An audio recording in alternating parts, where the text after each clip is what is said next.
સુરતમાં ડુપ્લિકેટ ચીજ વસ્તુઓની જાણે વણઝાર જોવા મળતી હોય તે રીતે નકલી વસ્તુઓ પકડાઈ રહી છે. નકલી તમાકુ મિશ્રિત ગુટખાના જથ્થા સાથે એક ઈસમ પકડાયો છે. સુરતમાં ડુપ્લિકેટ ચીજ વસ્તુઓની જાણે વણઝાર જોવા મળતી હોય તે રીતે એક બાદ એક નકલી ચીજ વસ્તુઓ પકડાઈ રહી છે.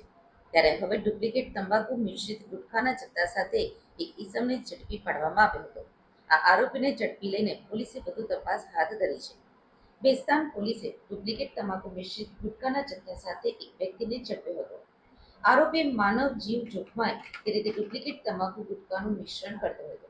આ અંગેની બાતમી મળતા પોલીસે આરોપી રિયાઝુદ્દીન જીઉદ્દીન શેખને ઝડપી પાડ્યો છે.